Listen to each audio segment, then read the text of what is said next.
from the Penn Libraries.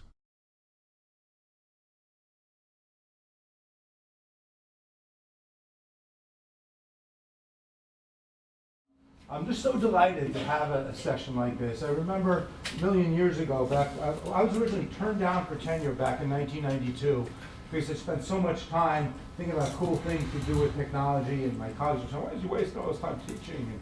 And it's so nice that all worked out. And after that, I was thinking, I got to keep all this on the down low. I got to pretend that I don't like teaching and kind of messing around with technology. But it's nice to come out of the closet and say, you know what? This stuff is fun, it's good for the students, it's good for the community. And so every time folks at Wharton or at Penn come up with crazy new ideas, I'm always thinking, how can I find a way to jam that into the classroom? Or vice versa, when I'm learning about things like from Coursera and so on, and I'm saying, even if I'm not doing, I have 2 different Coursera courses, although I'm not doing the stuff I'm about to talk about, how can I find ways to take what other people are doing in Coursera and really make it, bring it into my regular classroom? So this looks like some kind of Saturday morning cartoon over here, Whoopi and Panopto, but let me spend 5 minutes on each of these things. So first of all, Whoopi stands for the Wharton Online Ordinal Peer Performance Evaluation Engine. It's just a fancy or maybe silly way to describe just an elaborate peer collaborative grading process. Spend a few minutes on that. It's way cool. It's working really well. And then I want to talk about some things I'm doing with videos in the classroom. Nothing like what Phil is doing with the whiteboard, but trying to, anyway, I'm close to that. So here's the basic idea. We hate grading, right? And we tend to do it badly because we just give it off to TAs that you figure it out, okay? I don't want no part of it. And I don't like that. I really take grading very, very seriously, but I just can't manage it anymore with so many students. So let's have the students do it, but let's find a way to do it that's going to enhance their learning, but it's also going to hold them accountable. So instead of saying, all these papers suck, which is what they would do if we left it up to them, to find a way that they can't do that. In fact, let's make it really, really important for them to give the grades as accurately, with maximum validity as possible. So here's basically the way that it works. Students write their papers, and it doesn't even matter. In this case, it's a technical course. They're still just papers, okay? They upload them to Canvas anonymously. Each paper gets randomly assigned to 5 other students. And by the way, I'm mixing up undergrads and MBAs in the class. I don't care, okay? It doesn't matter what degree program you're in. So you're going to get 5 random papers to grade. And again, I'm not asking you to just grade the papers because I couldn't really trust the grades that you give. So instead, I asked them to do a deceptively simple task. I asked them to rank the papers. Just rank them. Pick one is best, one is worst. You got to force ranking 1, 2, 3, or 5. Now it might be that some students are going to get 5 really good papers, and some are going to get 5 really bad papers. That's okay. We're going to take that into account in the end. We're not just going to average these. We're going to use algorithms, kind of like what you'd see for a chess tournament or squash tournament, where we take into account the strength of the schedule that you're facing. But it's more than just that. And a really important part. There's really 2 important points at the bottom over here. Number 1. Under the presumption that someone who writes a really good paper is also going to be really good at evaluating other people's papers, we build in and we allow for a correlation between the quality of your paper and the weight that we're going to put on the ranks that you give. And so if you think about this, first of all, it just makes sense.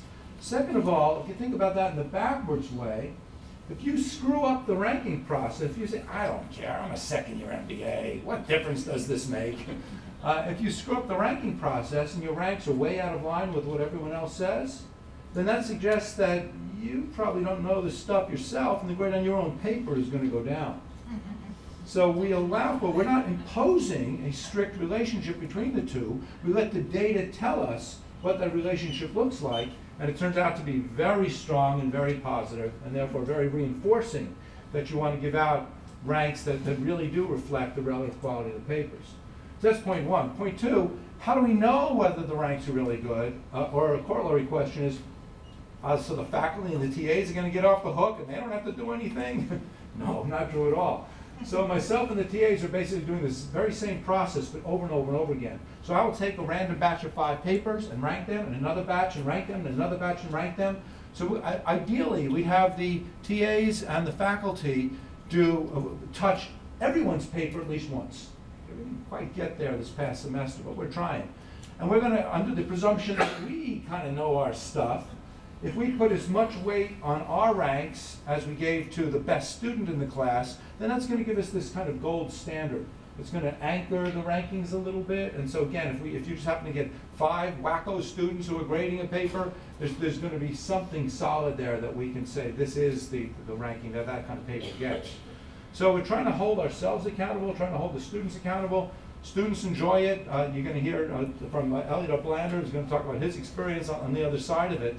And it's been just really successful. The statistical algorithm is really, really interesting, and that by itself is worth it in terms of the practice what we preach kind of thing. We're actually priming to get a really nice paper in a top statistics journal just about the way this algorithm works, simultaneously estimating the quality of each paper and the weight on each person's ranks.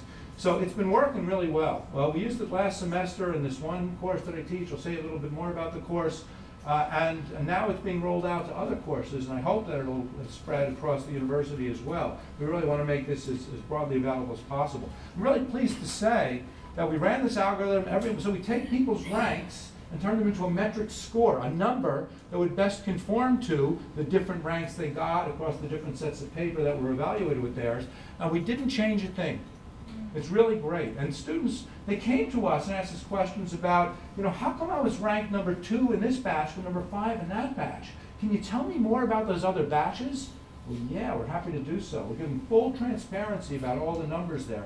But we never changed the number, and no one even came to us and said, it's not fair, it's not working. It seemed to work quite well, not to mention the idea that they're reading 5 other papers in this course and really learning a lot just from the substantive things that the students are working on and the way that they approach the different statistical methods. So it's been great both from a learning and a course administration standpoint, and I hope that it will continue to roll out. The other thing that I do in this course, it's called Marketing 476. It's a sadistic elective that I teach. My daughter, who just graduated, didn't take the course, pointed out that it's the single most difficult course at the University of Pennsylvania, for any course that's had more than a couple hundred people take it. Yeah! 395 on those course difficulty ratings, but the students show up in droves for it, and it's great. And I tell them, when you come to class, don't bring a laptop, don't take notes, don't do anything. I want you to keep your head up the whole time. And what I do, again, a very quick and dirty form of what Phil was talking about, I just write on a regular pad of paper, but I teach in a special classroom that has a high definition document camera in the ceiling. So it's going to project everything that I'm writing down. It's going to record everything. And so the students are going to see everything. So I'm going to have one camera on whatever stuff I'm writing down. You can see that up here. I'll have one camera on the technical stuff, another camera on the kind of PowerPointy explanation, and then one camera on me. I don't know why anyone want to watch that part. And basically, the students get to act as directors, and they can decide which pictures they want to have showing up at all, which pictures are big, which pictures are small. So they see everything. So I tell them, don't take notes in class. I want you to take notes off the videos. And in fact, better yet, I teach 2 sections of the class. So attend one, but watch the video from the other. So you get another spin on it. And there's just so much other stuff packed into these videos. You can see the way they kind of just naturally break up. So I don't even have to do any kind of chaptering at all. It just kind of happens naturally. The whole thing is closed captioned, and it's completely searchable. So if you want to see, you know what, I just want to catch up with the part where he first mentioned the gamma distribution, you just type that in, and it just takes you right to that spot in the video.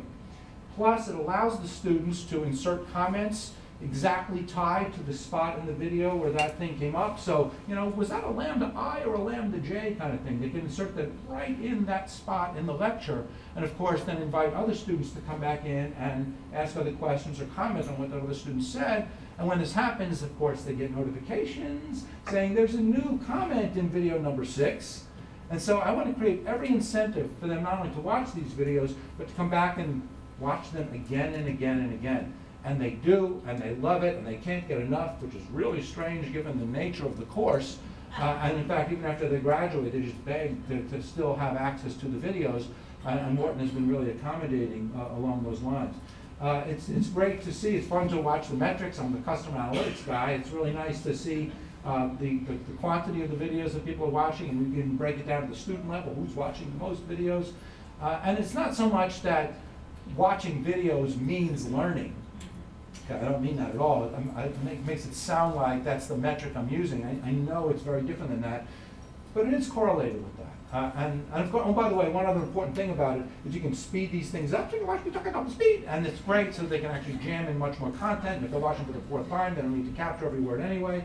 And lots of people at Wharton are using different kinds of video technology in different ways. But again, something that I'm just really proud of is if you look at some of the numbers over here, it's just extraordinary, just the amount of views that these videos are getting from this group of students. Lots of other students, including some of our students that are at Wharton San Francisco campus, are taking this course completely remotely without ever showing up. I've never met them, but I just give them access to the content, and I tell them, you know what?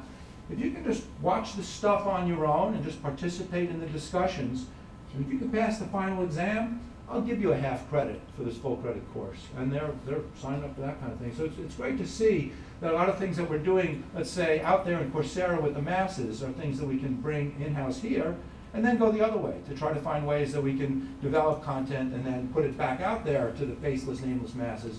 Seems to be working pretty well, and I'll be absolutely delighted to keep the conversation going with anyone who might be interested. Thank you very much.